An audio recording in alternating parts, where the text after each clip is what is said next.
Welcome back to the State of Love and Trust. It's episode 258, and this week we are celebrating 25 years of this guy, Binaural. And the assignment's easy. Review it, track by track. I'll tell you what, it's going to be a long one. So get yourself a beverage, get yourself a snack, settle in, and wait till you see which track Paul and I do not agree on. It's all next, every single track, reviewed retroactively. Next. Hey, I'm Mike McCready from Pearl Jam. Hey kids, this is Mark Arm from Mudhoney. I'm Kevin Martin from Candlebox. Hi, I'm Dave Cruzen. I'm Tim Montana. Hey, I'm James Joseph from James and the Cold Gun. I am Matt Vaughn from Easy Street Records. This is Richard Stuberud. And this is the State of Love and Trust. The State of Love and Trust. The State of Love and Trust. Don't forget to rate, review, subscribe to the podcast wherever you listen. Feed the algorithm.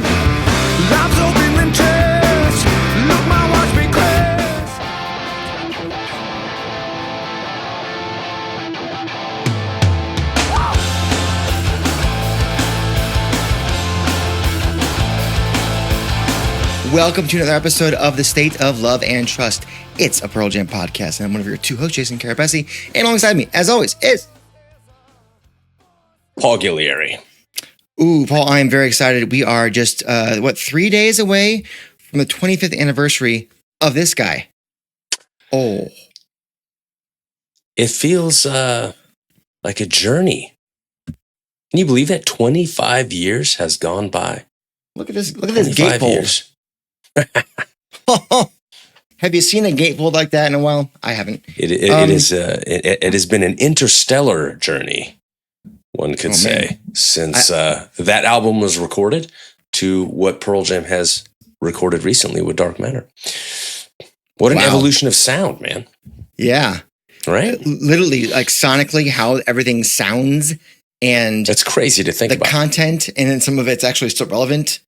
25 years later. I actually have a question to pose, which I'm going to put a pin in temporarily, but it's going to get you thinking about this. Okay, I hope I'm ready for it. If you are here on YouTube watching us, hit the old like button, subscribe to the channel, hit the bell for notifications. That really does help other Pearl Jam fans, music fans find this show. Really do appreciate you guys. Done a great job in the last couple of months boosting the numbers. We're past 2,000 subs over there on YouTube, so thank you very much. If you're listening only, Paul, what should they be doing? They should be rating, reviewing, and subscribing on their preferred podcast platform of choice. Feed that algorithm with some stardust. From Binaural. Well, I like that. I like that. If you want to shed a little bit more stardust on this show, Patreon is one way that really does help things out. There is a giveaway each month. The giveaway this month, where's my notes, Paul? It's it's this thing. Hold on. More props. It's this. It's the That's Ed beautiful Vedder wave. It's the Save It for Later / Room at the Top blue vinyl from Record Store Day. Just let me see that back. Pull that baby out of the Let's get her out. Let's see. Oh, would you look at that? It's like a cobalt blue. Something like that, yeah. Yeah, it's beautiful. You can see my ring light. Hey-o. So that is the Patreon giveaway for the month of May. So if you're considering joining Patreon, that might be yours. Could be. You could also buy a pod shirt like what I'm wearing, or you could buy one of these little guys, or I think you got a mug, Paul, somewhere. Don't you? I do. I don't have it with me right now. Son of a basketball. The one time you don't have he's got scotch, so he's really in the groove tonight. I could use a whiskey glass with State of Love and Trust stamped all over it, though. All right, I'll get on that. Beep, boop, beep, boop. That helps the show. We really appreciate everybody who's bought something. I know Johnny out there in Calgary said he's launching his pod flag. He is unfurling it in the great city of Calgary. So thank you. Outstanding. In honor of recently concluded elections out there. That's right. So, more importantly than all that though, that's just silly business. The real business though is our monthly fundraiser. It benefits the Jed Foundation, and they do a great job. They work so hard to strengthen mental health for teenagers, young adults. They work with schools, and they foster great community and support for those suffering with mental health struggles like anxiety or even suicidal thoughts. So there's a QR code on your screen just a moment ago. If you scan that bad boy, it takes us right to the Instagram page where we have the donation link. $5 or more, Paul. They get... I know what they get. Throw They get one of those. Hey-o! And a pin. Yeah, why not? And a guitar pick. New edition. The guitar pick. Look at mine. Mine looks so empty and lonely, doesn't it? It's in a void of sadness. not unlike the Dark Matter Many void. of the songs on this upcoming record that we're about to talk about. And the greatest donation this month to the Jed Foundation gets the new binaural remixed in Dolby Atmos Blu-ray disc that's available on the Pearl Jam shop. So that could be yours if you would donate the most money to the Jed Foundation here in the month of May. Cool. All the good stuff is out of the way. Now we get to talk about binaural. And when these anniversaries roll around, we roll through a few options that we have.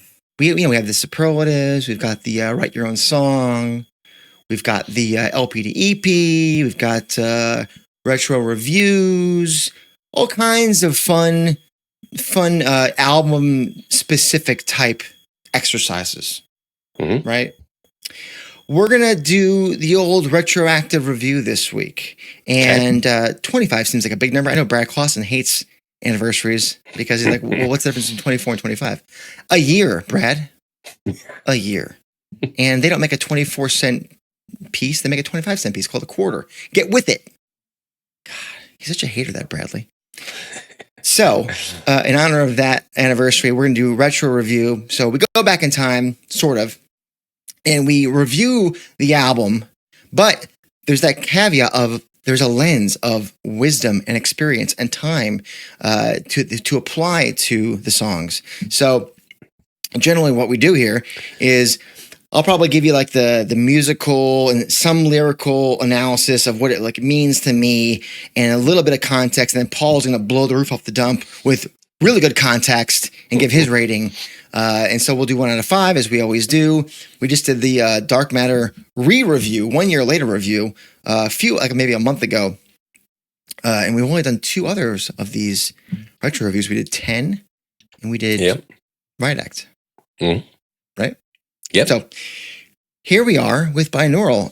Any opening thoughts? You want to put the question out to me now or wait till the end? I'm going to wait till the end for that question. Oh. Yes. Right, but I mean, I'm sure we both have like big picture, 10,000 feet perspective on this album. You want to start with that or we just jump into the tunes? I think one thing to be thinking about is the choice to do like half of the record in the binaural recording technique, which was, it wasn't really new at the time per se, but it was not normal, it was not the usual way of doing things. So that would influence how certain songs were maybe arranged or recorded or written even.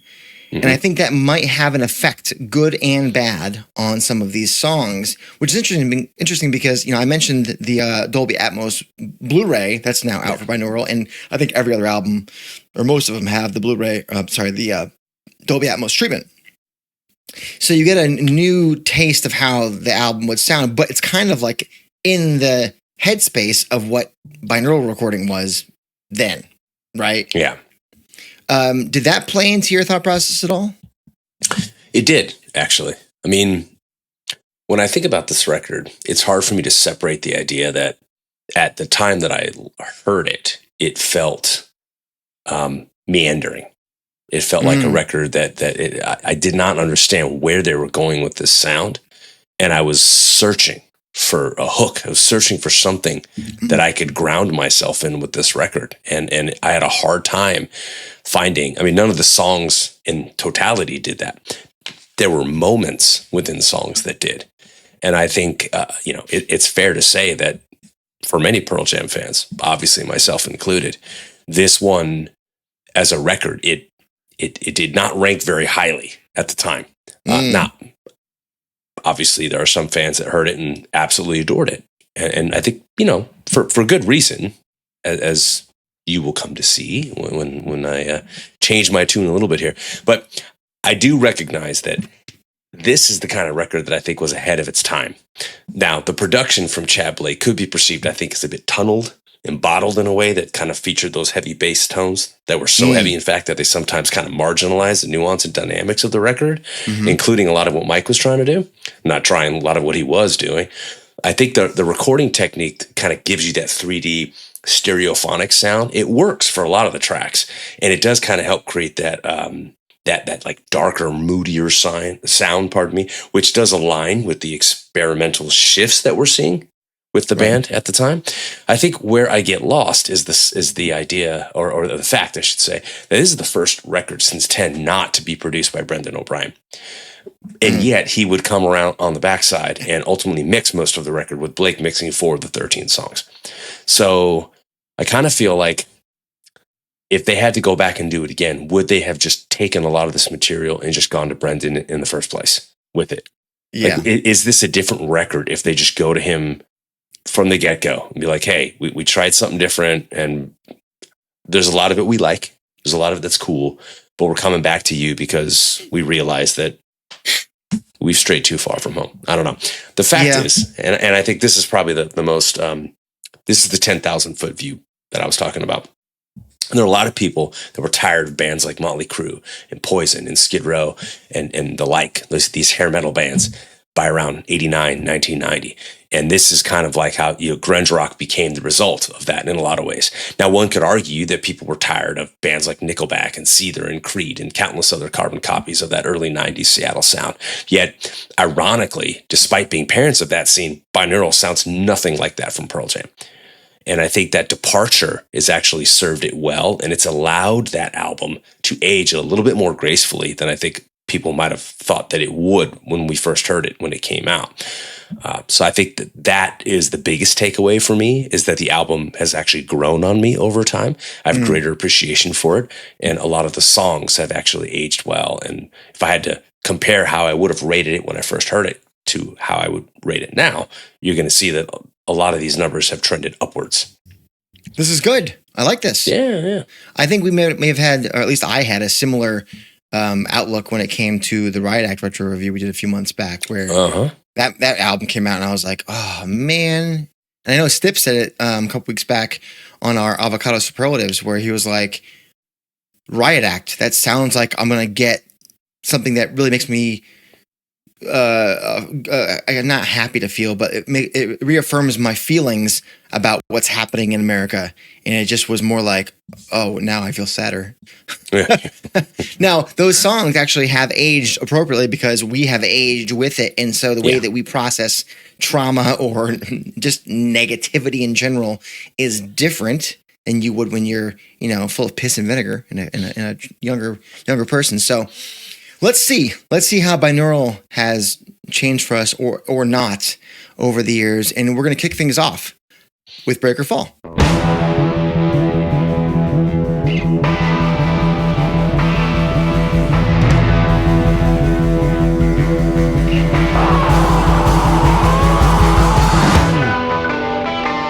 All right, so right out of the gate, first thing that I noticed is chest bass. It is pulsating, and that will prove to be the marker of this scorching opener for me. Now, there's no delicate entry point. There's no build-up. There's no crescendo like a severed hand. It just kind of goes boom, and Breakerfall begins by punching you in the mouth. I like that. I like that a lot. It reminds me a little bit of Go. Obviously, quite different from the aggressive level that Go offered, but the idea of just going, here we are. I like that. And frankly, it's an interesting choice to begin the record when a song like Of the Girl, as we know, opens so many concerts with aplomb. Just played recently in Fort Lauderdale, Hollywood, pardon my French, Hollywood, Florida, second behind release. Weird, but still early on. And nevertheless, there's the whole note chords ringing out from Mike, the melodic, simple changes from Stone, while Matt builds us to a breaking point, and there's Jeff with his staccato thumping, boom, boom, boom, boom, boom, boom, E-notes. I love that, and it's no surprise that a song called Breakerfall seems to sound like it's tumbling down a mountainside. And, Matt's beat is the thing keeping us from falling over any of these cliffs while Ed's singing about a woman who simply cannot take advantage of those who care about her, right? And in fact, I think she's in like this self-sabotage mode. And as we've come to learn 2.5 decades later, or rather have confirmed time and again, love is the one thing that can allow a person to overcome, to heal. And in the macro, allow communities to heal. So I have these 3 lines. I mean, it's the opening of the song. There's a girl on a ledge. She's got nowhere to turn because all the love that she had was just wood that she burned. Now her life is on fire. It's no one's concern. She can blame the world or pray till dawn. There's that ledge that Matt isn't allowing us to fall over. But the protagonist here, like, she put herself there. And only she can find a way out. And that line, it's no one's concern, to think that a person could inflict so much like harm or become so repulsive to her loved ones that they're indifferent at best to her plight. I mean, that's pretty harsh. And I know Stipp has said before that writing about a subject this way is sort of out of character for Ed, at least to this point in the band's career. Now, I personally don't mind it. Just like the light needs the dark, so do compassionate and empathic characters need those who refuse it. Now, it's a short number. It's got a wicked McCready solo, so I like that. And there's a unique propulsion from Matt Cameron, which, listen, that's always a good time. I've always really enjoyed this song. I think I've heard it maybe once back in 2003. It's very, very solid for me. I give it a 3.5 out of 5. I think that's you hit the nail on the head. That's exactly what I give it, was a 3.5 out of 5. Now, when I first heard the song, I think I was more in the camp of like a 2.5, maybe 3. I thought it was fairly pedestrian and forgettable when I first heard it. The song has really grown on me a lot. It's probably grown on me more than any other song on the record. The lyrics that you read, there's a girl on a ledge who's got nowhere to turn because all the love that she had was just wood that she burned, feels like a precursor to the subject of Waiting for Stevie. I really feel like it sets it up beautifully. It really, really does. And I think in a lot of ways, they're the same person, the same girl.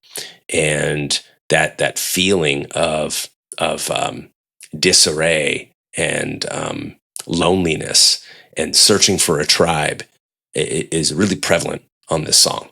So I think it's a great album opener. And I think it makes for a fantastic show opener, quite frankly. Yeah. And I think we should hear it more. I actually think that it's the kind of song that I could see on this tour being the kind of song that gets played a little bit more often than we thought. We just did a whole tour predictions. And I want to say somebody threw Breakerfall out there, didn't they? I think someone did, yeah. Yeah. Anyway. No, it's a great shout. I want to say the last time we heard it live was Chicago 2023? Get up on live footsteps and check. It was, I'm being lazy. I can't be bothered to research everything, Paul. Christ. But yeah, I know. It's very rare, and it's not hard to play. I don't think it's out of Ed's register. I think he can still sing it really well. So Breakerfall, guys, right? Come on. All right, let's go to the next track. God's Dice. It's out of my hands, making warnings bleed. Stumble as it's crumbling out of reach. I've always really loved how God's Dice just kind of takes off. His Breakerfall ends. It always reminds me of Led Zeppelin's Heartbreaker and Living Loving Mate, how they just go boom, boom. Like it's just almost like one song in a sense. And I will say this because I know, Paul, you're not a fan of this. No, I'm not. I haven't said what you don't like yet. Okay. What I was going to say is what you probably, I think, don't like is changing the word resign to resignate purely to rhyme. Am I wrong? It doth grate on me. Yeah, listen. I can see how that could get stuck in your craw, especially being an educator. Say the right words. Bob Dole. Is there anything worse than word salad than just literally contorting a word into something that it's not to make the rhyme happen? I don't. It's Paul, I have an obligation to say what I feel. Listen, Eddie has a lot of shining moments on this record. I don't think I'm, I don't think I'm crossing any lines when I say that this might not be one of them. Okay, fair enough. And listen, I get that. I would say, though, it bothers me less because to me, making up that word also points to how, maybe I'm reaching here a little bit, how humanity can twist and make things up to believe in. And I think that we see now, especially considering the themes of the song, we see now very plainly people twist and completely and ignorantly justify whatever they want with Bible passages or the complete lack thereof from the actual scripture, right? So musically speaking, from Matt's snare hits all the way to the end, it's frenetic. I love that. It barely lets up, except for like that brief moment in the bridge. And again, the importance of those opening lines can't be overstated. It's out of my hands, making all hands meet, stumble as it's crumbling out of reach. It's in the cards of destiny, your sanity in tow. Like it will drive you crazy trying to convince others what you believe, especially when what you're talking about is spirituality or religion. But what Ed is really getting at to me is that while accepting that, it's becoming more and more difficult to remain connected peacefully with whom we don't share those beliefs. And that is a fucking bummer, man. Like, why is it so hard to just get along? And listen, yes, he criticizes evangelicals throughout the song, but it's of all religions, hence where the apostrophe is in the word God's at the end. There's a reason why he started the song with these lines. And I think it's not up to him to be a pacemaker. And in fact, it's probably futile to try because too many believers, especially now, have retreated inwards. They have dug in. And it's interesting to think of an evangelical now in 2025 versus one in 2000, pre 9/11, pre-Islamophobia. So much has happened since then, and I'm sure a lot of your analysis, Paul, will reconcile this fact. But for me, I've always held a personal connection to the lyrical theme from my own upbringing, and I think the music is one of the better and more interesting examples of punk the band has done. And another great nod to Jeff on this one, and I love how Mike and Stone kind of trade fills in between Ed singing in the verse. I think it's overlooked. And maybe I'm out on an island by myself, but I think it's overlooked. I think it's very, very solid and underrated. I'm sticking with a 3.5. I agree with you. I think it's an overlooked tune as well. I really do. When I think about what Jeff said about this song, he said that the song was about judging anybody who has any sort of belief system, whether they believe in God or not. Right. And I think that there are. You talked about where the apostrophe falls, right? There's many different denominations, and when we think about having a growth mindset and being open, different perspectives, I think sometimes with faith, folks can feel like they're trapped in this like preordained mindset, and it's very fixed, and we start losing the idea that maybe free will is not this abject concept, but it's actually a reality, and Eddie says on Light Years, which I'll reference later, he says, "We were but stones." And if you think about it within that framework of humans as stones, there's not much that's set in stone for us if you believe in free will.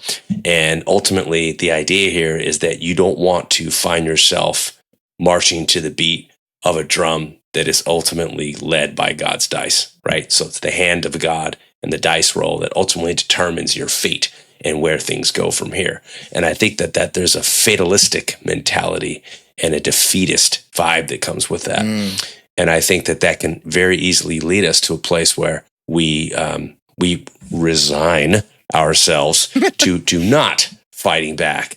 And I think that you can just look at the current political climate in a lot of ways, and you can see that people are kind of in that interesting crossroads where you have a choice to make. You have to resign yourself to thinking that this is just where things are at, and clearly the conditions that led us here can't be changed, and we just have to ride it out. We could be a bunch of Chuck Schumers waiting for 40% or less. I don't know, or you can be part of a group that kind of looks at the situation on a global scale and says, "I'm not okay with the trajectory and the patterns and the interests that are being represented. And I don't feel that it reflects the values of the better parts of the human condition. And I'm going to exercise my free will, and I'm not going to allow myself to be fixed as as a being that's set in stone, because nothing has to be set in stone. And I'm going to move forward, and I reject the idea that all of this is just a roll of the dice from the hand of God. So I think that on a philosophical level, there is a lot happening in this song, and more, I would argue, than perhaps we've given credit to in the past. And I think as a punk song, I think the deeper lyrical content certainly elevates it beyond what would, what had become this proverbial dad punk in later records. So I'm with you on the song. I think it is underrated, and I'm down for 3.5. I put it right up there with Breakerfall. Different kind of song, but yeah, I'm with you. Agreed. All right.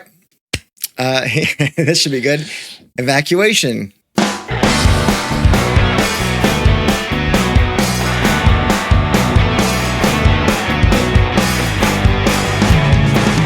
Can I lead this one off?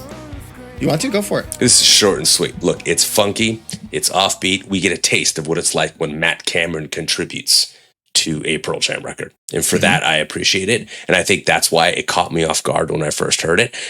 I would say that the chorus still feels a bit hackneyed still. And I think I prefer Matt's contributions on Riot Act more. And if this was the warm up to that, I can live with that. But for me, it's a 2, and it's still a 2. So. Fair enough. I'll try and find some high points myself here, because I don't know that there's as many as we would like out of a Pearl Jam song. Listen, it's a song that a lot of people are going to dismiss or shrug off or just plain hate. And I will say this, I don't hate it.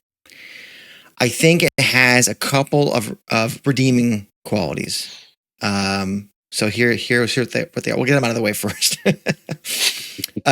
Now, this first one, you're probably going to be like, huh? But I'll explain. So the first redeeming quality for me is the choruses. Oh. Allow me. I like the beat that Matt plays. I like the stop-start chords that Mike and Stone play. There is a tension there that I really like, and it lends itself well to how Ed sings over the top the way that he does. That does not mean that it's not exhaustive by the end. The first time, you're like, oh, all right. Now, redeeming quality number 2 is the way that the second verse kind of dips into a pre-chorus, kind of out of nowhere ahead of the second chorus. I think that from an arrangement point of view, this is pretty trippy, and I dig that. And they do something similar to this on In Hiding and on Why Go, where they add a little extra section between the second verse and the second chorus. It's a really nice Pearl Jam arrangement trick. Mm-hmm. Here are the problems, though. The outro, and I mentioned this, it's really repetitive. Problems, plural. So plural. Because the chorus is the way that it is, and listen, it's just so damn repetitive. Thankfully, Ed does play with the timing on his singing of Evacuation. That helps a little bit, because I think it gives like a nice bit of imbalance, enough to make it sort of interesting, but it just drags. And Ed singing at the top of his register, like I said, it makes my ears a bit exhausted. And when he's singing at that pitch and at the top of his ability, you've got nowhere to go, right? You've got nowhere to go from there. If you're constantly here, you're peaking for like the entire evacuation. Like, where is there to go? There's no dynamics in that singing. The bridge is fine. I appreciate the halftime feel. Dynamically, it needs to be starkly different to the rest of the song's upbeat nature and high intensity from a binaural perspective, of course. But it brings me to my biggest gripe, which is the lyrics. And we've talked about this song before when It's Time came on Lyric of the Week. And I'll link to that in the corner up here for those of you on YouTube. But listen, you mentioned 7 o'clock. If that's word salad, this is metaphor salad. And it's really hard to comprehend the coherence of it all. And without the direct chorus lyrics, I may not have any idea what he's talking about. And that, my friend, is a frightful wake you up indeed. So I am with you with a 2 out of 5. Okay. Yeah. I'm glad we got that out of the way. It could be the low point of the record. So let's go from that point to, I think, a very high point. Light years.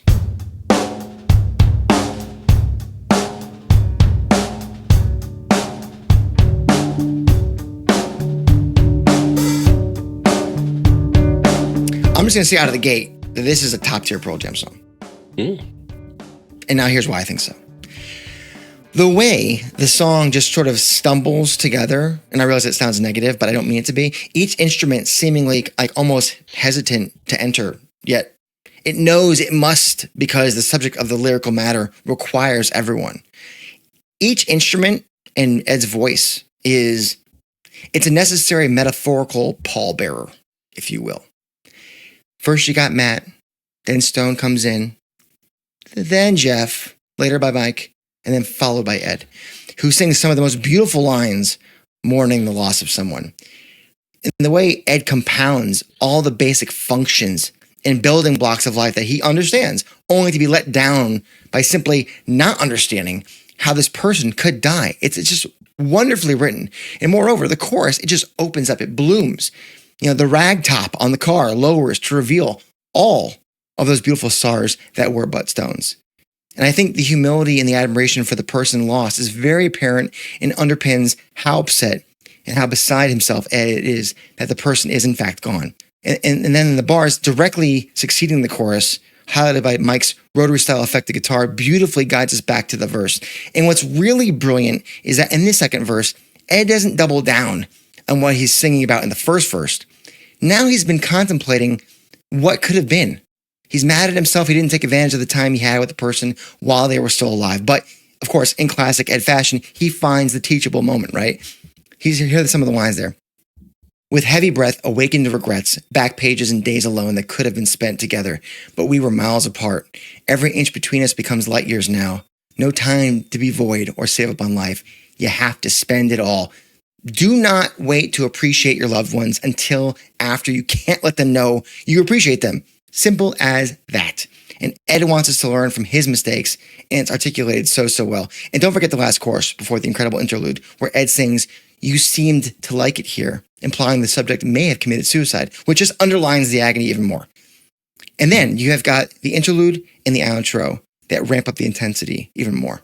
And it features Mike in a very untraditional way. It's not your balls out solo. It's more of a lead that fits in with the rest of the music as opposed to soaring above it. And I think it totally works. It is a fantastic song. It's a favorite of mine. I wish they would play it more. I might surprise you. 4.5. Okay. You did surprise me with that. You did. I'm not as far away from where you're at on this one. It is melodic. It's beautiful. It's enduring. It's an airy, grief-filled lament that really features Matt center stage in a lot of ways. I referenced this line earlier, "We were but stones, your light made us stars." I think it's one of the stronger lyrics on the record. I think the song, anyone listening to this probably knows, but the song was reworked from its original demo version titled Puzzles and Games. And I liked Puzzles and Games as a demo, but the band at the time felt like it was too similar to Given to Fly.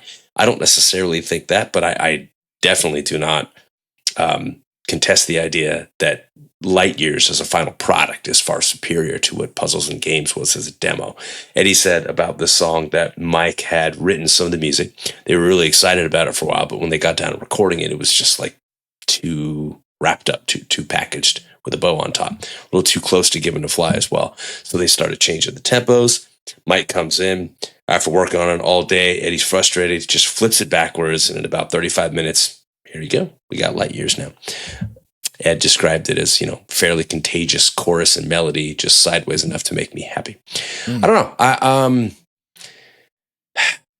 There's something about this song that seems to capture so much of the cosmic landscape that you see in the album artwork. You know what I mean? And I don't think it's just the title. There's something about the presentation of the composition that it brings to life, sonically speaking anyway, what we see in the album artwork. And I think that's it. There are many songs, in fact, that do that just in different ways. But this is the one that elevates us to a place where we feel like we can almost feel the ones that we've lost on an ethereal sense, this temporal plane.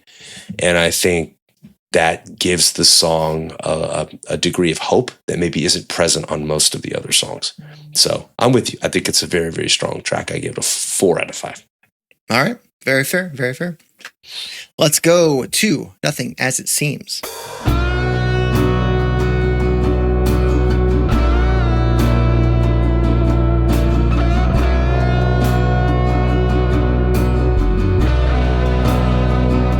The lead single from Binaural was Unexpected. It's not what you think when you think single. And this was a bit of a warning sign that this would not be a return to anything but an adventure into new territory. And I remember thinking that thought, that it wasn't radio friendly, but at the same time, I couldn't stop listening to it.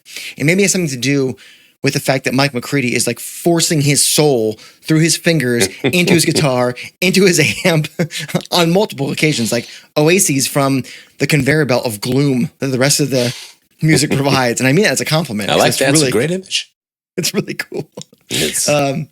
And listen, Ed sounds more intimate here. I think there's less reverb on his vocal. He's more a part of the music, which is kind of a cool change of pace here.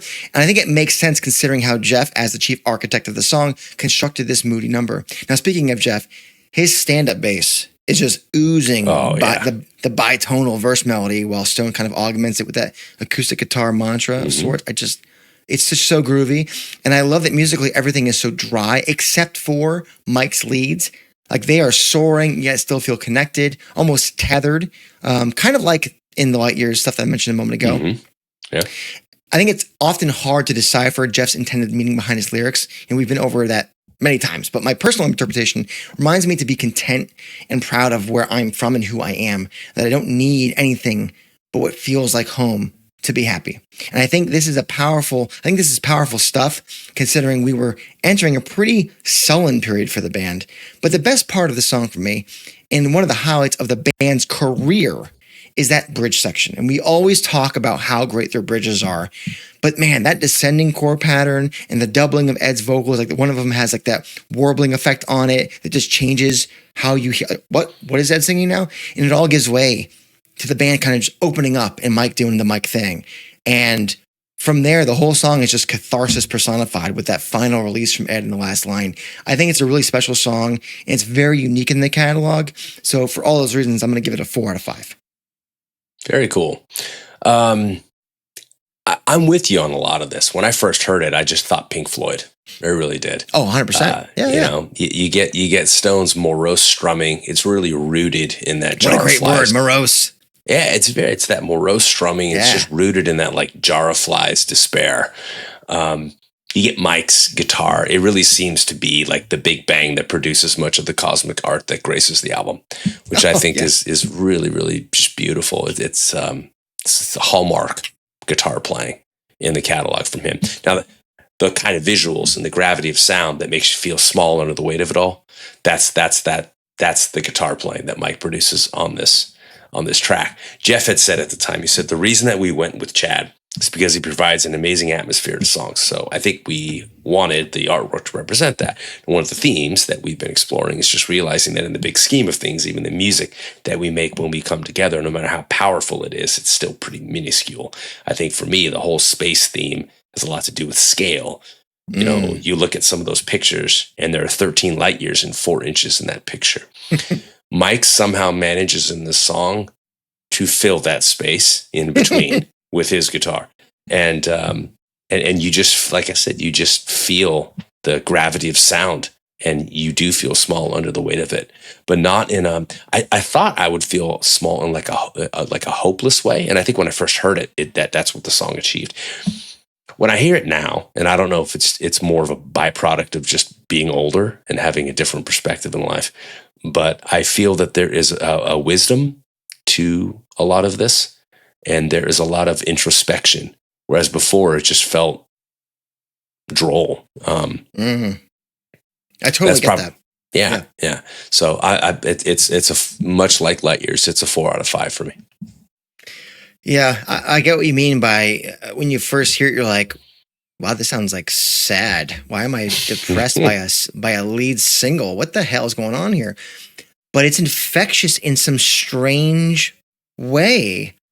I guess if you like playing guitar or the sound of really good guitar lead playing, it kind of sucks you in to the, I guess I call it the conveyor belt of doom or whatever. Yeah, no, it was great. Yeah, I like it. Because that's what it feels like. It's just 2 chords. So very cool. Very cool. All right, let's go to Thin Air.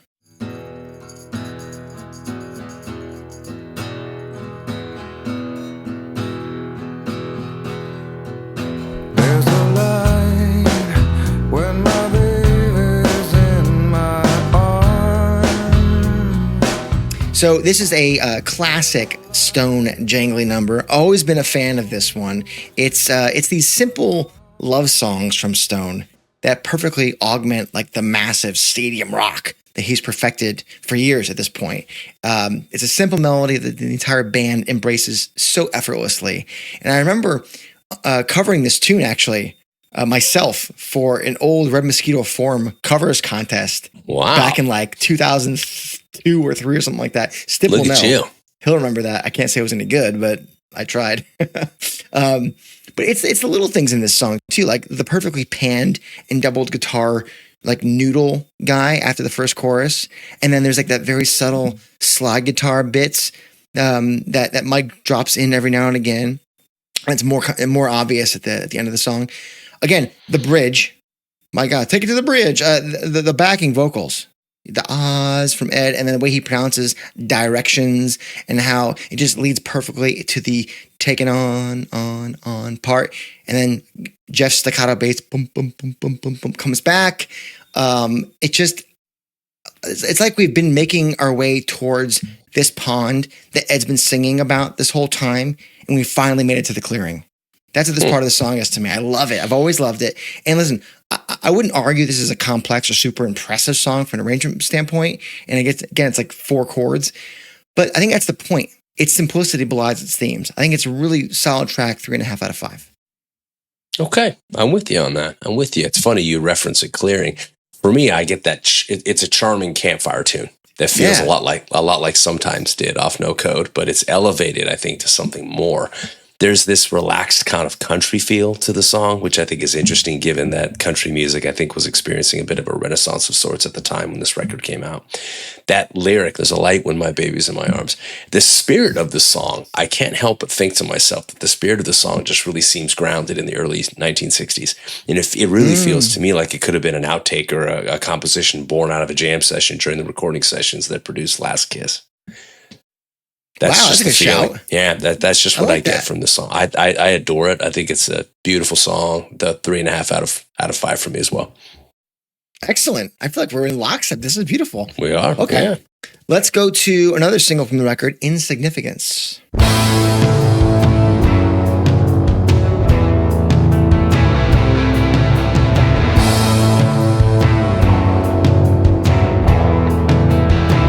So the River Mirror riff, dun, dun, dun, dun, dun, dun, dun, dun, that is famous because it's the guitar mantra that Ed would play to calm himself way back in the day when he was living by you in San Diego. The chord progression at the outset and at the chorus of this song, of Insignificance, that's that for me. I will play this just like mindlessly while I'm watching TV sometimes. For guitarists out there, your hand never moves on the neck. It's there. You just make minor changes across the 4 chord voicings. It's pretty ingenious, actually. So I love that. And coupled with that one of the best Matt performances on the record, for me, means that this track is already a personal favorite. You know, the way that the bouncy verse kind of gives way to the full band staccato breaks, to that guitar chugging moment of the pre-chorus, that's an elevation of the mood. And this song has building blocks of intensity, kind of like you're ascending a tiered hillside. And the way that the pre-chorus kind of gives way then to, and returns to the main melody with Matt's driving rhythm is one of the best things Pearl Jam, I think, has done in the post-Yield part of their career. Wow. Yeah. I think it's just super smart, super genius. And I think there's a dichotomy of intensity and immediacy between the verses and the choruses that is pretty much the blueprint for how a pop rock song should sound. I mean, the quintessential example of that is Smells Like Teen Spirit. I think this is the latter Pearl Jam example of that, the best version of that for my money. And I don't know if you guys out there ever noticed there's a pick scrape that Mike does as Ed sings On the Lip, Late Takeoff, heading into the second chorus. But it is just so cool. It's like this cool effect on it. It's, again, these attentions to detail that kind of, and I think it's what it is. Think about what Andrew said to the guys with Dark Matter and just saying, hey, you know what? We need something to get you from A to B. Like a simple little roll fill isn't going to cut it. Give me something extra, Matt. And so then there's those little attentions to detail that make the transitions that much cooler. And that, I think that is right there. And then listen, you've got the whole interlude. And it's my favorite interlude since Rearview Mirror. The way it kind of dives deep into new sonic territory, everyone doing something different, but you can tell they're all going to find each other later with some of the best drumming on the record, leading us into that explosive final chorus and outro. Now, when it comes to the lyrics, I mean, Ed's themes of war profiteers and the innocent people who happen to live in those companies' communities, speaking not so subtly about Boeing, that's been relevant in America before and since, sadly. And it makes me think about America as a whole right now with other countries, our allies, our friends. Hey, our government may be making some uncalculated, regressive decisions, but please don't judge all of us by that.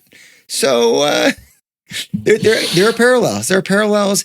It's a really dynamic song musically, and it's powerful. It's another 4.5 for me. Got it. Yeah. I mean, when this album first came out, this is my favorite song off the record.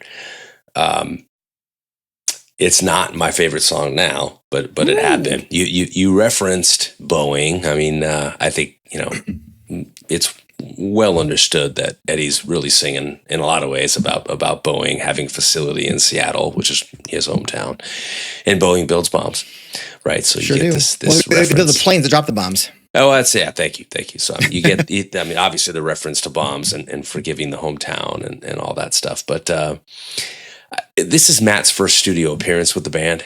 And I think this was the song for me where he seemed to truly announce his arrival. There's some really, really great sonic tendencies on this particular track. I think it hits really, really hard. And I think you summed up musically what's happening beautifully. I think for me, the song, it was not a lot shined on the record when I first heard it. I mean, it's aged well since, but this was the only song, perhaps for me, that was kind of sitting at a 3.5 for me at the time. So it hasn't aged any better than that for me. It's just kind of plateaued, if you will. So I would still give it a 3.5 out of 5. What is missing for you? I don't know. I just feel like there's nothing exceptional about what's happening in the track. I think it's just a solid effort all the way around. And I think that when I first heard it, I had such high hopes for Binaural. And I was so intrigued by the experimental aspects of it that when I first heard the record, I think I was looking for something more. I was looking for something that was really going to stand out and grab me. And quite frankly, I wasn't ready for this record when it came out, which is a little bit of a, foreshadowing, if you will, or a preview to the question that I said I was going to pose later to another record that I wasn't ready for when it first came out.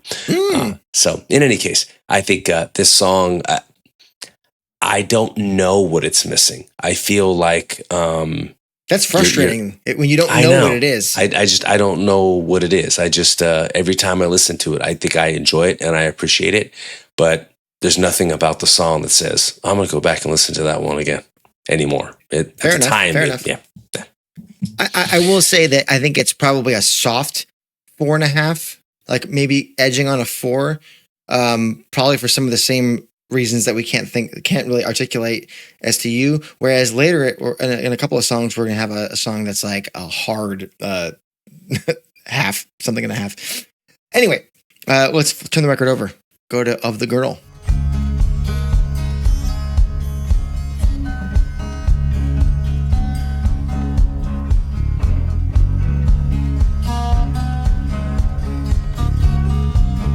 Probably the most underrated concert opener.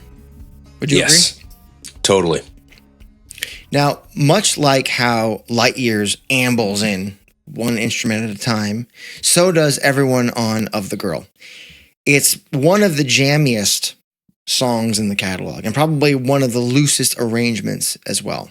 I mean, arrangement is, being generous. Yes. I mean, listen, Jeff, Matt, and Stone, they're kind of just setting that bedrock while Ed's crooning, he's really kind of in this tunnel crooning, and Mike is just, willing blues licks all around him. And those licks are why the strat was made, if we're being honest. Now, I also love the idea of a guy pining for a girl, but never mustering up the confidence to approach her. I can attest to that. I will admit to that in my younger days. That longing and being like, I don't know. In whatever form Ed sings, he does a great job of that. It's a hallmark of Pearl Jam's writing. And I think you could say maybe that this is a precursor to Won't Tell in some regards. Maybe. I don't know. Paul says no. Never mind. Okay. It's not. Listen, that you've done some stretching. Like you've done some like Richard Simmons yoga stretching with some of the things you've said today. I wouldn't say that that's that much of a stretch, though. Okay, fair enough. While I love this track, I do think it's kind of hard to grade it because it's such a loose jam. Like it doesn't fit. It's very amorphous. It doesn't fit into any kind of mold that you would think a song arrangement would be put in. That's part of its charm. But it never truly goes anywhere. Maybe that's helpful, but I think it's also harmful. Now, listen, it has sort of a chorusy section, if you can call it that. But I often imagine what it could be if it just went one more place. Do you know what I mean? Yeah. So I really enjoy the song. I think it's so groovy and it's such a great concert opener. But the mark of a great song is that you can put it anywhere. I don't know that this song can live anywhere but 1 and maybe 2 because Pearl Jam plays it too. But I think it's really served for an opener. I'm being harsh, but it's still a 3.5 out of 5 for me. No, I don't think you're being harsh. I mean, I think you said it best, and we've talked a lot about this song as far as that bedrock for Mike to play over the top of, and I think it's one of the. I mean, Nothing As It Seems does a great job of that as well. Yeah, but there's just a great, just jammy groove. You know what I mean? When you're listening to the song, when I first heard this song, I was just over the moon excited about where this was going. I'm like, all right, I am on this ride and I am not getting off. And it never went anywhere. And I think it's because the chorus is, it feels like there's a pre-chorus and no chorus. Yeah, that's what it is. Yeah, and I think that it is a loose arrangement, and there's room for that in the catalog. And this is the record to put it on. And I've come to appreciate it. I think it is a fantastic opener. And I think it says a lot about Binaural that Breakerfall and Of the Girl are 2 of the better openers, in my view, to open a set. And I think Parting Ways is a fantastic closer, which we'll get to later. So, I mean, you have some what could be regarded as like live concert staples from this record that don't get played as often, perhaps, as they should. Right. Light Years, it's on the Greatest Hits record. There's a compelling argument that song should be on most shows, playlists, or set lists, pardon me. Anyway, I love this song. I know that it falls short of taking me where I was hoping it would, but I think that's part of the tease of it. You know what I mean? Agree. Mm-hmm. And I think in that respect, it's almost a brilliant arrangement when you consider that aspect of it. So for me, it's a 4 out of 5, only because I seek it out. It's the kind of song I genuinely seek out, which I can't say for many of the other songs on the record. Very fair. Very fair. I like that. I like that. All right. Okay, let's go to another single, Grievance.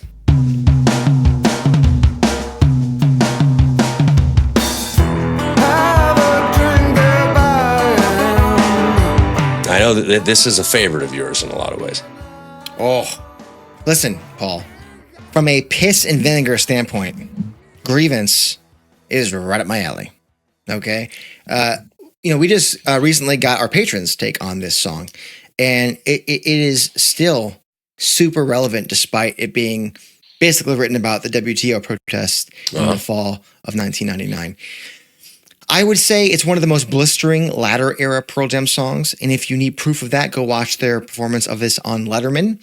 And I'll say that this is probably a 2% performance from Matt Cameron of his 25 years in the studio with this band.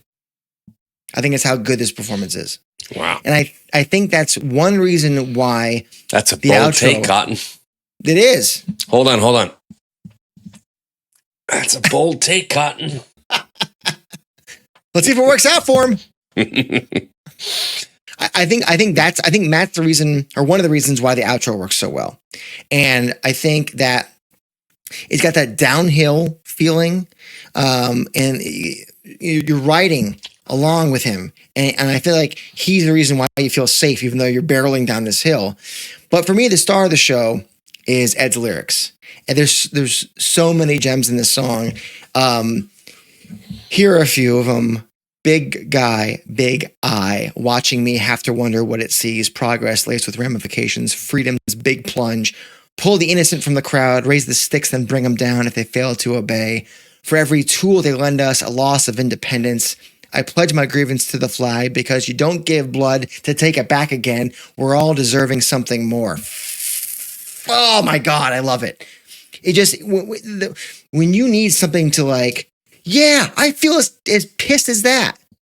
Yeah, like this is that song. From later Pearl Jam, this is that song. It is one of my favorite expressions of dissent against Big Brother, big industry, big government, you name it. And the turn of phrase, pledge my grievance to the flag, is just epic. And listen, I would not argue it's a perfect song. In fact, I think there's opportunity to do more here, for sure. I'm giving it a 4 out of 5 because I think the lyrical strength in the outro prop this baby up. I think it's fantastic that you hold the lyrics in such high regard. Mostly because you hate them. No, you could argue it's a miracle that they ever got to where they did. I mean, think about this. Here's what Eddie said about the song. Quote, "It's bad when you have writer's block in the studio." Okay. This song began in a place of writer's block. It's bad when you have writer's block in the studio and you've got 3 songs without words and 4 days left. Pretty much happened on the last record. And the worst part was they were songs that I had written. I had written the music to Insignificance and Grievance. I just wasn't happy with what I had, so I kept working on it and scrapping and staying up at night, playing piano melodies. Let's just pause there for a second. Playing piano melodies. Like, this is binaural era Pearl Jam, and Eddie's on a piano. It's like, where's that been for the last 15 years to make it the best thing? And it worked, finally. That causes hell in a relationship. That's all I'll tell you, okay? And I think that it took... what made Eddie such a great lyricist on so many other songs, and I think what the impassioned delivery of 10 was that he was singing about something that spoke to him, that triggered him, that stirred something in him. And we didn't see a lot of that on No Code. We didn't see a lot of that on Yield, for good reason, right? We were yielding. This is the record where I think some of that comes back. Yeah. He goes on. He says, "I think technology went wrong somewhere. It just went into the wrong direction. Instead of helping us and freeing us, it seems to enslave us." That's what I talk about in Grievance, about the dangers and what a lot of people don't see or don't want to see. There's that line, "For every tool they lend us, a loss of independence." And it's true. Everything happens so fast. The technology is supposed to make everything simple, easy. It tries to make us believe that it's some sort of freedom we have. Of course, it's easy and comfortable if you can do all your shopping via the internet, if you don't need to leave the house to do anything. But on the other hand, what's going to happen? You lose touch with people. You don't meet new people except on the internet. Whatever you do, that can be traced.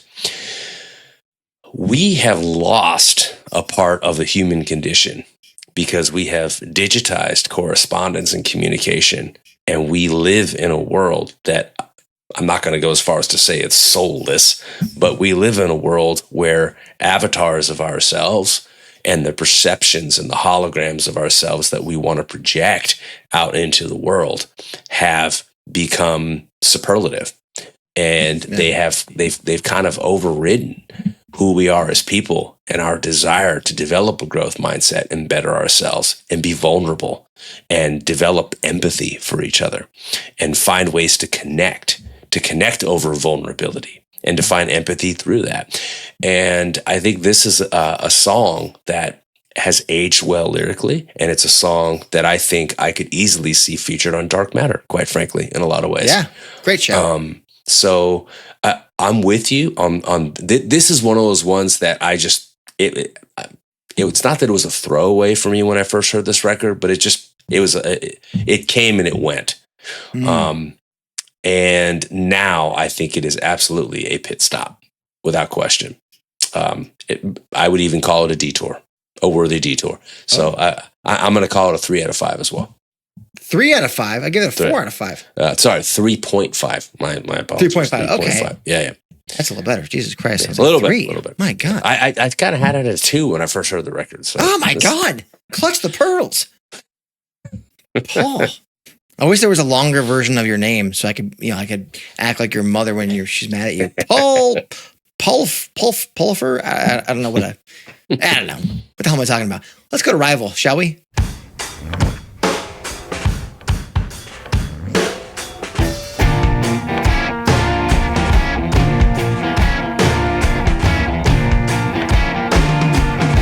The song's power is mostly behind Stone Gossard's lyrics, which attempt to speak from the Columbine shooter's point of view, or any school shooter, which, as we know, is excruciatingly and frustratingly too common.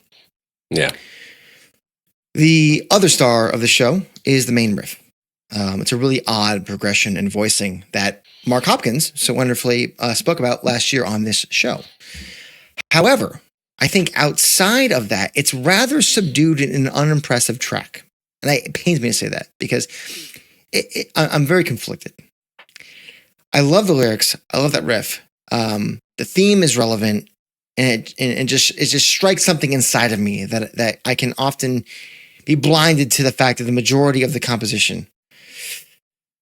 If I'm being more fair, though, it's not as remarkable.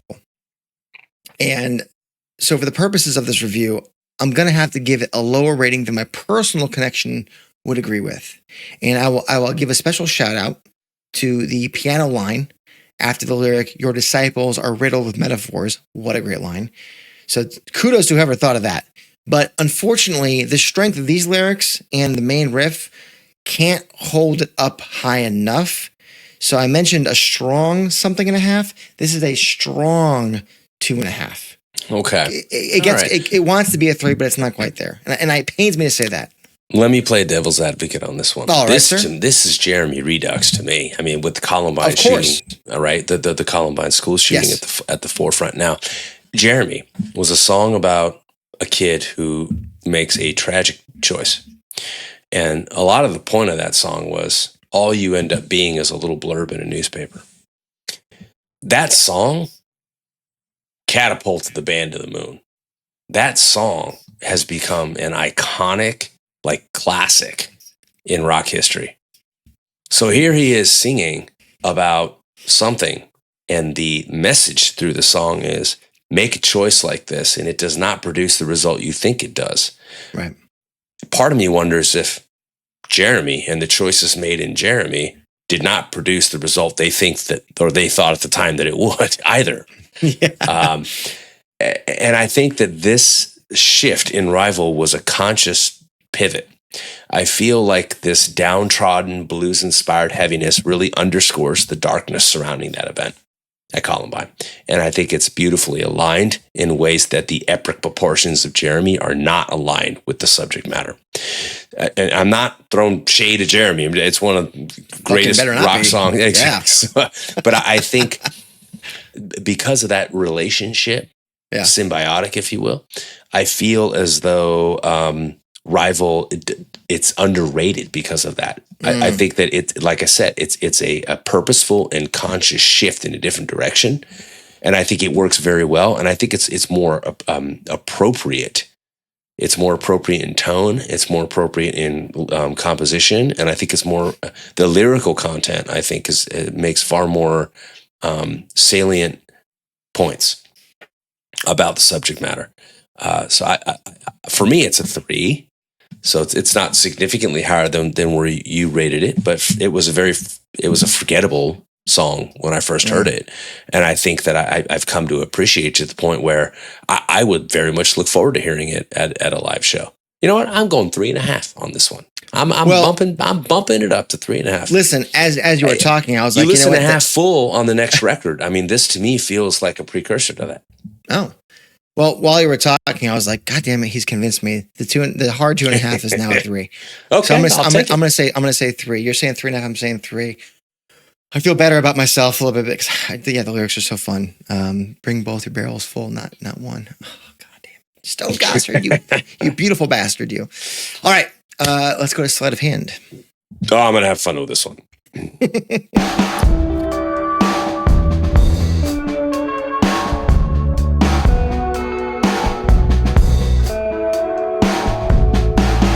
Well, here's where Paul and I will have the biggest divide, I'm sure. This should be fun. Let's get the things that I like about this track out of the way. I like the lyrical theme of how, for many of us, our lives, routines can feel monotonous and boring, and with little chance to feel like we're actually, living. Welcome to those stuck inside the wealth gap in America, right? And the chorus has the subject realizing this and wondering what it is that made him imagine being anywhere else. I get all that. I can sympathize with that in many ways. But Paul, musically, it goes snores. Oh, come on. It bores me, my friend. It doesn't feel coherent. It doesn't feel rhythmic. Ed's singing in the verses, but it's almost like he's being coerced into doing so when he'd rather just speak the words. Like there's not really like a meter to his singing. I can never tell when the verse is actually going to end because it's off. And the mood is just like fucking Eeyore. God. Like I wonder if they weren't trying out the binaural recording technique, if this would have even made the record. Like, this album was, in fact, the impetus for our retracking series, right? Considering all those gems that were left off. Left on the cutting room floor, yeah. Yeah, and if I recall, this was the first track to exit on mine. Listen, I applaud taking a chance on something different, but it's a strike 3. So we're going to miss 2 out of 5. 2 out of 5. All right. Yes. All right. So tell me why I'm wrong. I think you do make a compelling point that without the recording, the novel recording approach to this record, it probably doesn't make the record in a lot of ways. However, I would argue that it's a very dreamy and atmospheric tune. It's like an out-of-body experience, but it's haunting in its detachment. Okay, the sonic dynamics, I think, are necessary to capture that theme of slipping slowly away from oneself. Okay. And I feel like every live cut of this song feels empty and lacking because of the absence of those dynamics. Yes. So that's why I think that underscores your point that if Binaural wasn't messing around with this kind of stuff, does this song even make the record? They cannot seem to reproduce this live. And there's never a conscious effort to try to replicate anything close to it. And I think the absence of that leaves the song wanting when played live. But on the record, routine was the theme. He'd wake up, wash, and pour himself in a uniform, something he hadn't imagined being, as the merging traffic passes.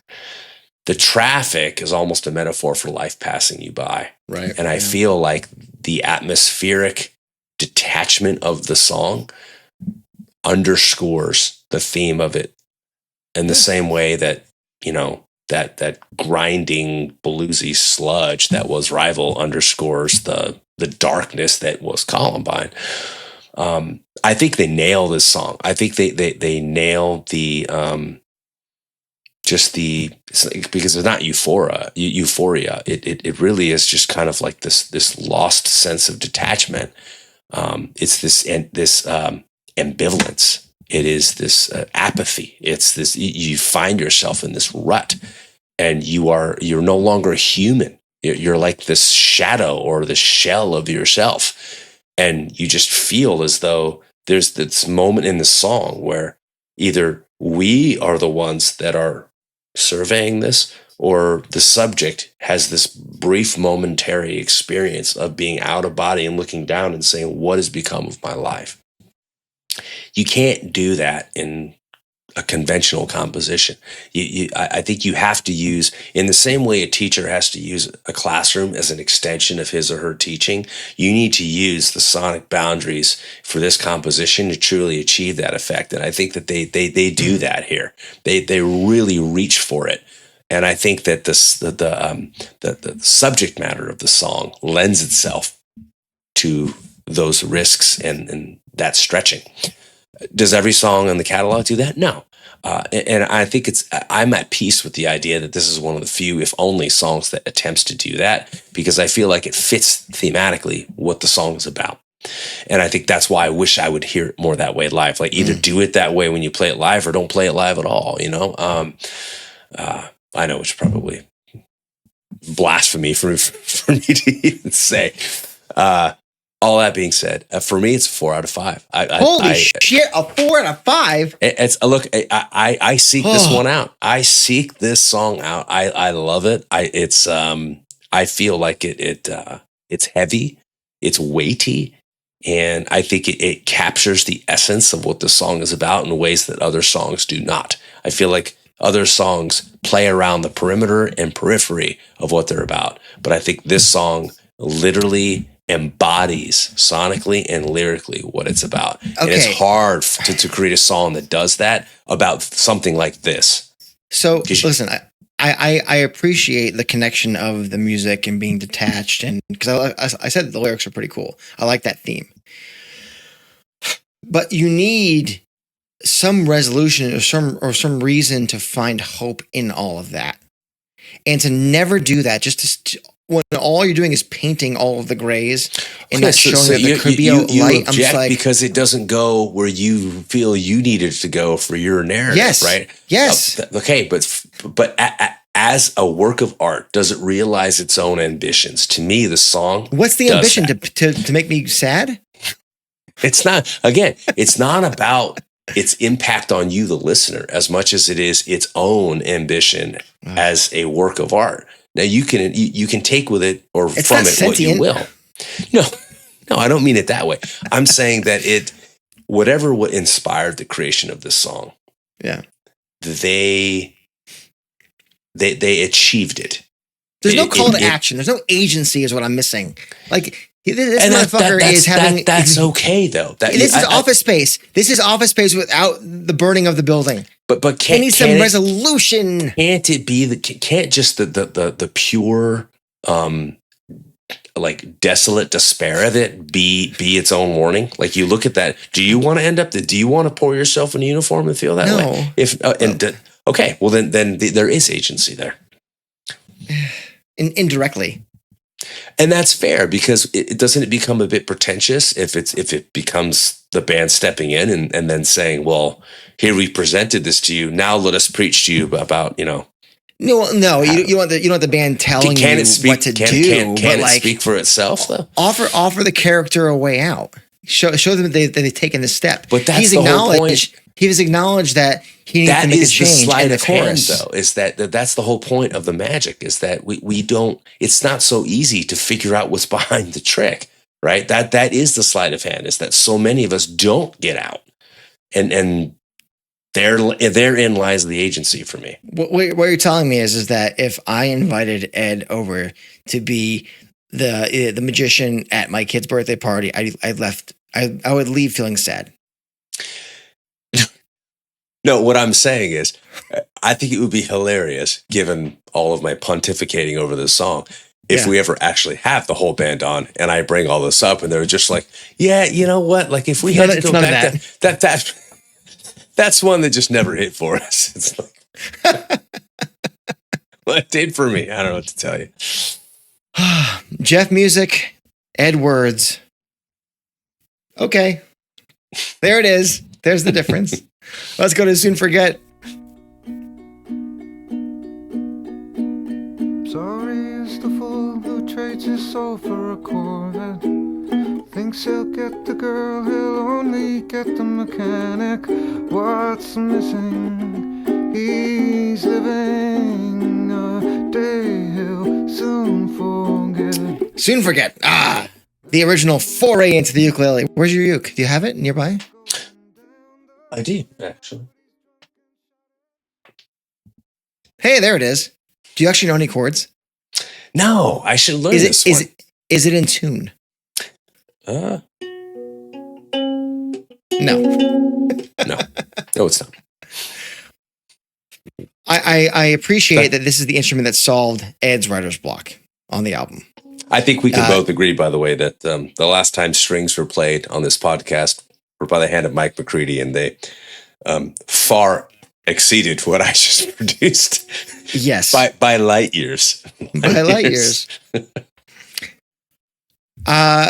Listen, I think we have to thank the ukulele for being the helper for Ed's overcoming his writer block. This song itself, it's a delicate, it's a charming number with it's a sarcastic eulogy to a rich guy who prioritized superficial happiness over meaningful connection. It's nice, but it's nice. Is it a Pearl Jam song? Like, this is probably the first instance where I thought maybe Ed should just do a solo record. And he did later, and that's cool. But, 2 out of 5. Okay. Look, I agree with you that it feels misplaced on this record. That being said, Of the Girl, Sleight of Hand, Rival, there are a lot of songs on this record that feel, I don't want to say, I mean, the album as a whole, some would argue, is disjointed. But I would say that when you listen to the song, it's a foreshadowing of the ukulele album, which is, by the way, something that if you would have told me in 1995 we would ever get, I would have said, you're out of your mind. Yeah. It's 1 part silly, 2 parts whimsical and depressing. But I do think that it showcases range in ways that a lot of the other songs in the album do not. And it gives us an indication of the type of songwriter that Eddie Vedder is. And for that, I think there's a growing appreciation for its inclusion on this record. I'm with you, 2 out of 5, but that does not mean that I feel like it should be cut from the record, despite there being 13 songs on it. Listen, I call it 2 out of 5 because what can you really judge? I mean, the fact that all 2 points are because of, I like the story. I think I love a sardonic takedown of a rich dickhead. Who doesn't? Yeah. But that's all that it is. It is. That's true. And I'm with you on the 2 out of 5, but in terms of its placement in Pearl Jam canon, Eddie Vedder coming out with a spotlight and playing that song by himself, that was the beginning of Eddie Vedder coming out and playing Just Breathe. Eddie Vedder coming out and playing The End. Eddie Vedder coming out and playing Future. You think so? What I mean?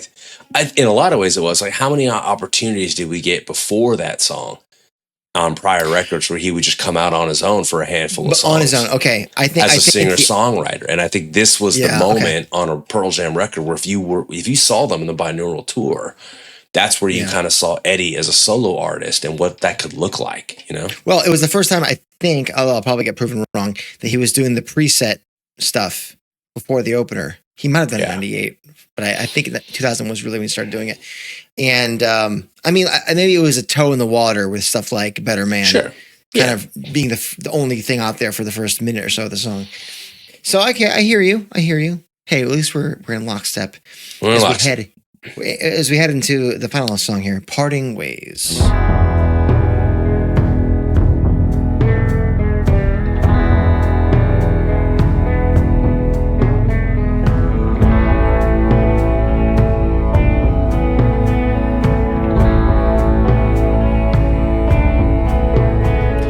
Parting Ways. Another mantra type song for me. And after I realized the simple E to A pattern that Ed wrote, I noticed the cello and the viola and fell deeper in love, my friend.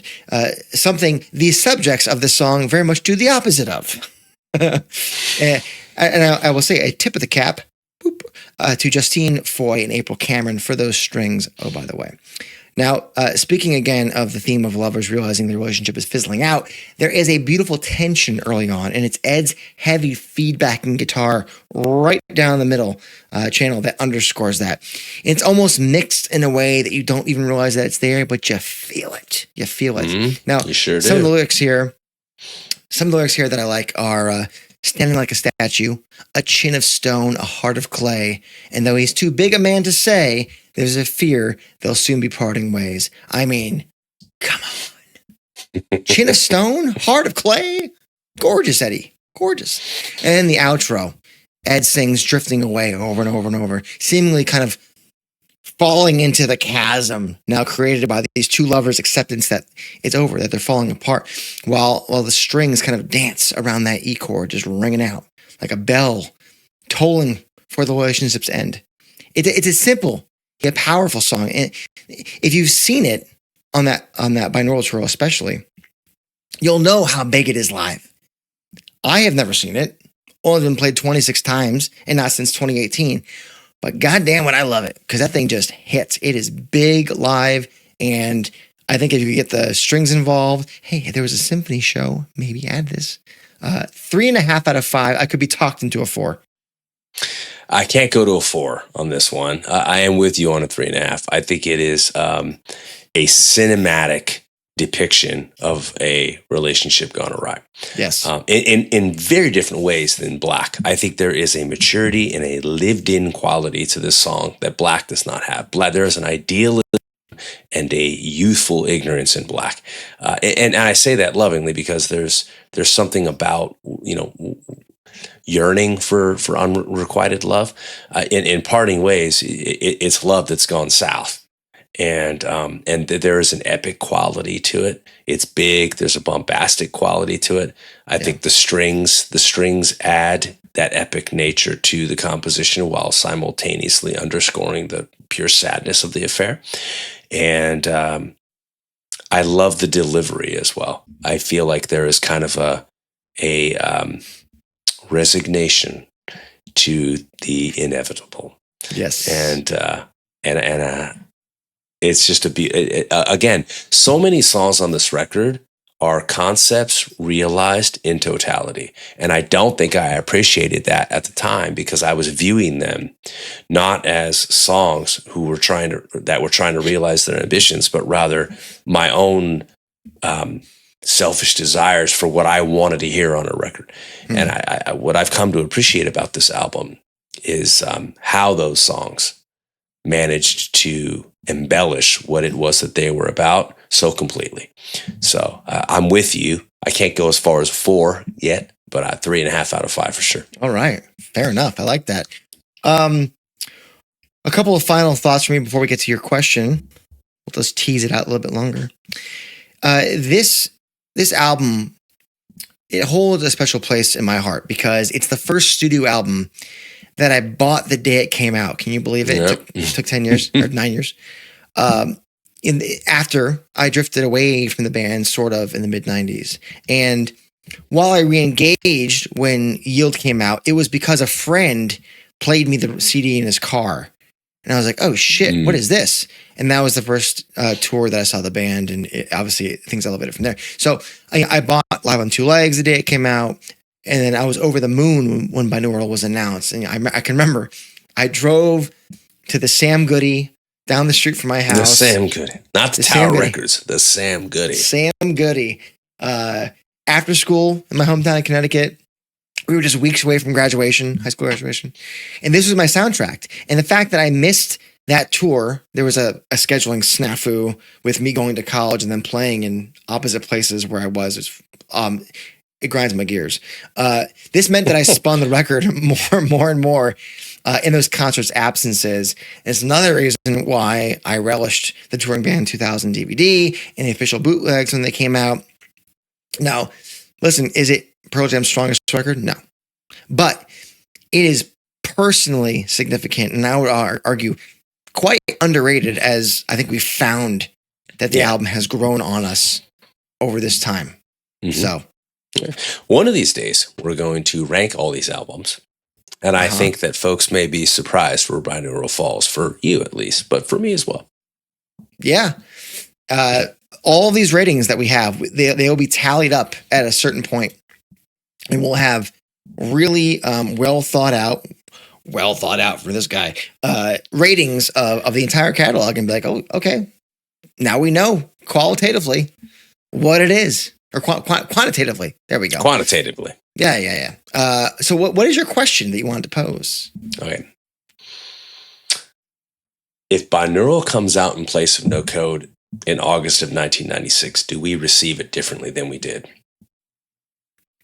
when it came out in the late 90s? I here's the reason I asked this question. It's certainly not nearly at odds with the zeitgeist the way that perhaps Binaural was with the music scene of the late 90s, if it comes out in 1996.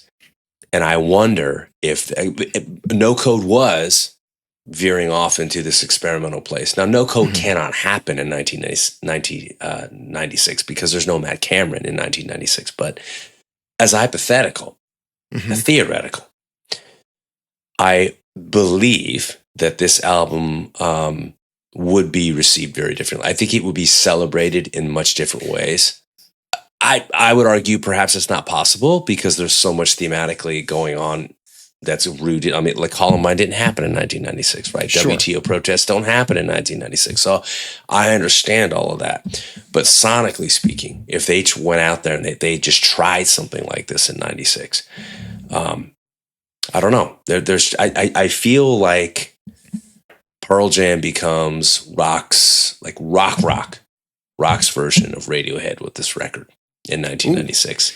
Well, if they tried this then, because it's such departure from what they were doing with Vitology. But in a lot of ways, like I can see Vitology segueing into a record like this. So that's what I was going to say. This feels, and I actually never thought about it before until you posed the question.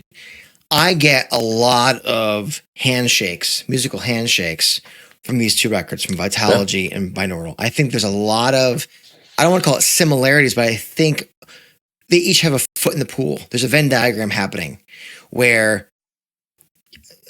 the experimentation, some of the, I don't want to call it avant-garde, but like the risks taken, the sonic risks taken. If you remove the themes and change and keep all the vocal melodies, but change the words to fit whatever was happening in 95, 96 for them. It's more of a logical progression, I think, even than to going to no code. Yeah. No code was a stark difference from Vitology. So that's an interesting thought. As an exercise, I thought it was fun to consider. Yeah. Well, there you go. There's the full retro review of Binaural. This fabulous record. I just really, really enjoy it. I know it's at the bottom of a lot of people's rankings. And listen, the caveat is, of course, that we all love every record. So it's like, the bar is very high. So, but still, I love it. I think my ratings proved as such. I love that you've really grown on it, or it's grown on you, I should say. It has. It really has. Yeah. I wonder what everybody out there thinks about Binaural. 25 years since the release. This Friday as it comes out. So get in the comments wherever you talk to us. Get in the DMs, get in the email, get in the Facebook comments, whatever the hell it is. Whatever you do, YouTube comments down below. Tell us your thoughts. Give us your ratings. Has it grown on you? Has it regressed? All that stuff. We really appreciate it. And as my voice is starting to go, as you can tell, there's not helping. Maybe I shouldn't be destroying my voice on an audio-centric focused show. What do you think, Paul? Is that a good idea? I think that you are suffering from what I would characterize as a perpetual error in judgment. That's my life. A perpetual error in judgment. You know what's not an error in judgment, though? Liking this video, subscribing to the channel, and hitting the bell for notifications. A new master of segues. Boom! If you're listening to me stumbling vocally to the end of this podcast, what should they do, Paul? They should rate, they should review, they should subscribe, they should feed that algorithm. It's hungry, not for Stardust, but for you. I'll tell you what, those listening only had no idea, outside of my reactions, that you were chucking the various stickers that one could win should they donate $5 or more to our nonprofit fundraiser of the month. That's the Jed Foundation. It's one of my favorite things about what we do is that every month we find a new way to contribute to something far more important than the show. And I really hope if you're listening or watching that you contribute in that way. And look, we're just trying to incentivize you with silly stuff like this. And we get it. Like this is not why you're doing it.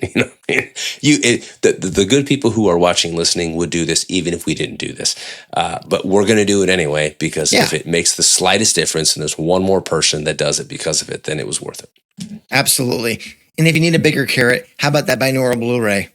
Yeah. How about this album in Dolby Atmos? That could be yours if you donate the most money to the Jed Foundation. So scan the QR code that was somewhere on the screen moments ago, or there's a link in the bio.